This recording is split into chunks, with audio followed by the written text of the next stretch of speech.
Welcome, everyone, to Lyndhurst Community News. Today is Wednesday, January 17th. This is episode 39. Jack Benny's age, by the way.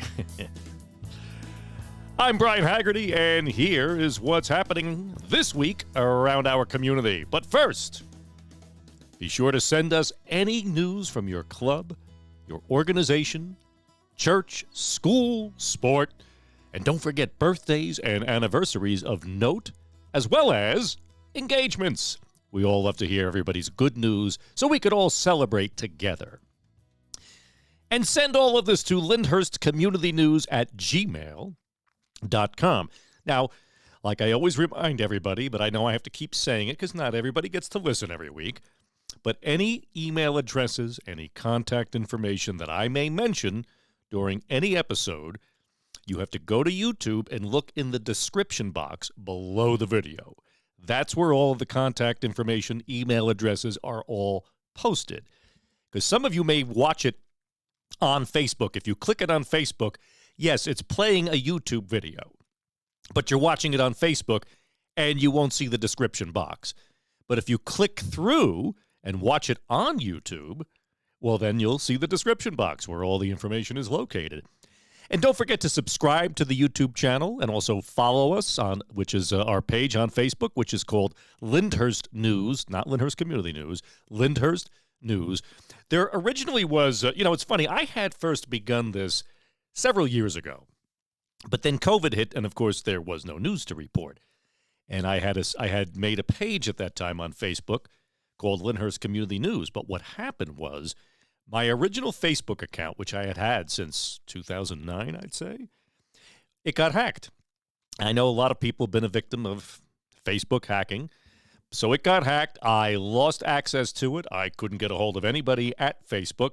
So I lost everything, including access to the Lyndhurst Community News Facebook page, which is why the new one only says Lyndhurst News. So that's just so you understand that and to avoid any confusion. And boy, is it cold out there. We got off lucky with the snow, but not so much with the ice, folks. And the ice is the dangerous part. So always remember that black ice. If you're outside during the day walking in an area that is shaded, or if you go out at night when the sun is down, be very, very mindful. It may look like it's wet, but it's black ice, and God forbid people slip and fall.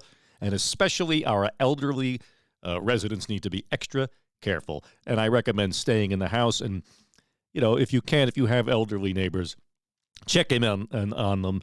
If there's something they need from the store, go out and pick it up for them. They shouldn't have to go out in weather like this. Okay, so let's start off this week with some sports updates.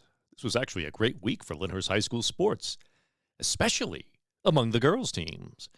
Well, let's start off by looking at the bowling team. They beat Woodridge 7-0, and they also beat St. Mary's 5-2. Good job, bowling team. And the girls' basketball had a great week. They beat Woodridge 58-22. Last week, the girls' basketball team beat Harrison 54-18.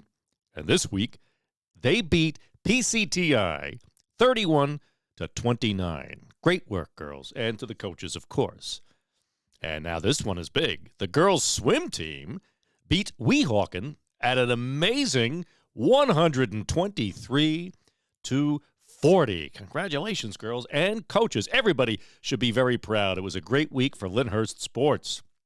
And we have some congratulations in order to some Lyndhurst High School students.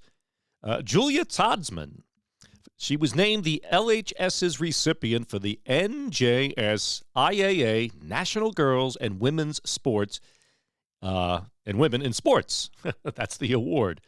And we reported on Julia recently and being accepted into a great school. So we want to say congratulations once again, Julia. And congratulations to Anthony Pizzuti for scoring 1,000 points in basketball. And now he has become only the third player in the history of Lyndhurst High School to do so. So congratulations, Anthony. And congratulations to Junior Asia Akar for being named the Kearney Observer's Athlete of the Week for girls basketball. Congratulations to all of the students for doing such a great job, for representing Lyndhurst wonderfully, beautifully, and for making us all proud, including not only your school, but also your parents. And also, 28 students that were on last year's Lighthouse staff. By the way, the Lighthouse is the official newsletter, the newspaper, rather, for the Lyndhurst High School. And these 28 staff earned a total of 43 individual student awards for their writing, photography, their artwork, podcasting, and layout from the GSSPA. These awards factored into the Lighthouse's first place Distinguished Journalism Award, which Lyndhurst High School has earned for the past 7 years. So congratulations to the Lighthouse staff. Now, by the way, if you want to check out the Lyndhurst High School Lighthouse, you can do so online. Just go to lighthouse.lyndhurstschools.net and check out our award-winning Lyndhurst High School Lighthouse, which is great news. Okay, some news from the Lyndhurst Library. The library is proud to offer the Mango Languages online language learning system. So learning a new language with Mango Languages is free for all Lyndhurst Library patrons. There are over 70 world language courses available, including English as a second language. Mango Languages can be accessed through the library's website, which is www.lyndhurstlibrary.org. Now, you must have a valid Lyndhurst Library card, but you can do this from the comfort of your home or when you're on the go. So, how do you access this? Go to the Lyndhurst Library site and click on the Online Resources tab. And if you can't find it, or if you have any issues, or if you need assistance, you can call the reference desk at 201-804-2478 at extension 4. All right, now a few weeks ago, we told you that the Lyndhurst Knights of Columbus was sponsoring a free throw competition for kids aged 9 through 14. And this week, they sent us the wonderful winners, and we want to report to you those winners. And also, at the event, the Knights collected lots of donations for the Lyndhurst Food Bank. So thank you to the Knights. So let's see here. Congratulations to the following winners. For the 9-year-old girls and boys, the winners were Chloe Miranda and Trent Miller. For the 10-year-old girls, the winner was Isabella Innes. For the 11-year-old boys, the winner was Miguel Sadon. For the 12-year-old girls and boys, the winners were Alexis Galfo and Jason Pina. For the 13-year-old girls and boys, we had Geneva Formaran. Wait a minute, Formaran. Okay, I think I got it right. I don't ever like to mispronounce anybody's name. Geneva Formaran and Brandon Frazier. And for the 14-year-old girls and boys, we have Aaliyah Carter and Raymond Mays. Now, each of these winners will compete in the District 10 free throw finals amongst other Bergen County Knights of Columbus councils. This will be held at North Arlington High School, which is at 222 Ridge Road in North Arlington, and it will be starting at 6 p.m. on Monday, February 26th. Okie doke. Now, the Lyndhurst Council, Knights of Columbus 2396, is one of 17,000-plus Knights of Columbus councils that make up the world's largest Catholic fraternal service organization.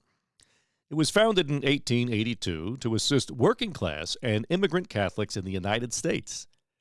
Today, the approximately 2 million members of the Knights put their faith into action through a broad range of charitable causes in their towns locally, as well as nationally and internationally, with financial contributions and hands-on service.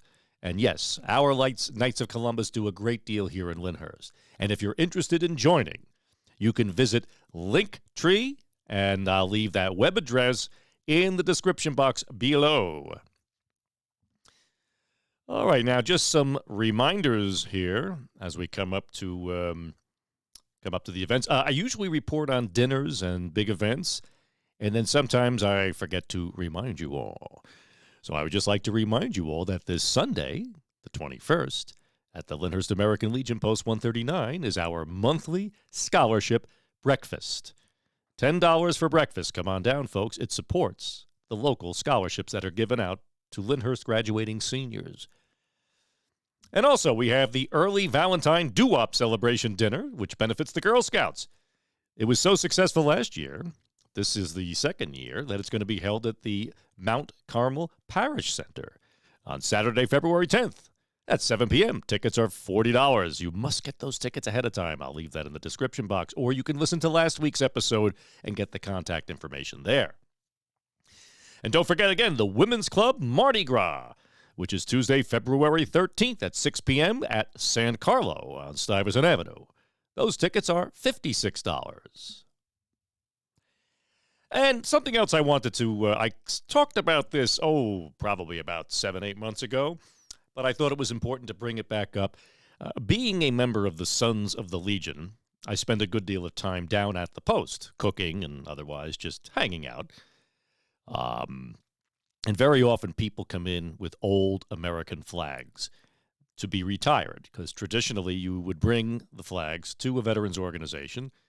The veterans organization would collect a good series of them, a good amount, and then they would retire them by burning them. But, of course, there was a ceremony surrounding it. Boy Scouts would be involved, saluting the flags and thanking them for their service. Now, because flags today are predominantly nylon, we cannot burn them. So the acceptable way now, and you can do this on your own. This means you don't have to worry about coming down and dropping off a retiring flag. You may do so in your home on your own time. The way you do it, which is completely acceptable, is you cut the stars section out of the stripe sections, leaving you with two sections, the stars and the stripes. And then you dispose of each separately, meaning you don't throw them both in the same trash. You dispose of them separately because now they are no longer the American flag. And you can do whatever ceremony you wish. You can thank everyone for their service in spirit. You can salute. But I just thought it would be interesting and important to let all of you know that, to understand that obviously we can no longer burn nylon flags. So hopefully that bit of information will be helpful to some of you. And finally, this is not necessarily Lyndhurst news, but it's news for this area, and there is an association with this podcast. And if those of you who may have seen or read, and some of you who, if you're connected to me on Facebook, Joyce Randolph, who played Trixie on The Honeymooners, passed away at the age of 99. I bring this up very briefly, even though I realize she was not a Lyndhurst resident, but we all know and love The Honeymooners, and those of you who do listen to the end, you know that the closing theme of The Honeymooners is the closing theme for this podcast. I had the great pleasure of meeting and interviewing Joyce back in 2016. What a lovely lady. I've met a lot of celebrities in my day, and I have to tell you, I'm never impressed. I don't get starstruck. But when I met Joyce, I was starstruck. The Honeymooners is one of my all-time favorite shows. I could recite each episode. So to actually meet someone who was a direct connection to Jackie Gleason, Art Carney, Audrey Meadows, was to me just incredible. She was so gracious, polished, a woman of great class and refinement. 99 years old. God bless her. God bless Joyce Randolph. So I just thought that would be a little something that I would include at the end of the show, being that this show is remotely connected to The Honeymooners. And when I did interview her, by the way, she told me some amazing things that I never knew and things that no one would know except someone who was actually there on the set. But I'll get into that some other time. Not sure if this show is the place for that, because we want to keep this show strictly about what is happening around our wonderful community. And so that pretty much wraps up the news this week. Like I always say, folks, remember that a community is not its roads or buildings or homes. A community is made of its people. So it's important to get out there. That's what's always made Lyndhurst so special, is that people care for each other. We help one another. It's a very close-knit community. So I made this show for the newer people, as well as the old-time residents who've been here their whole lives and maybe several generations. But there's tons of new people in this town, and I want them to get to know their community, to feel a part of their community, and to know what a wonderful community this is. That's why we always focus on supporting our local business owners, supporting our volunteer fire department, our volunteer first aid squad, all of our first responders, our township employees. They're the best. I know them all. They're so dedicated, and they're really wonderful people who do an exceptional job because they all care about the township. They all take pride in their work. And together, that's how you build community. So, as we bring in that closing Honeymooners theme, that's all the news for this week, folks.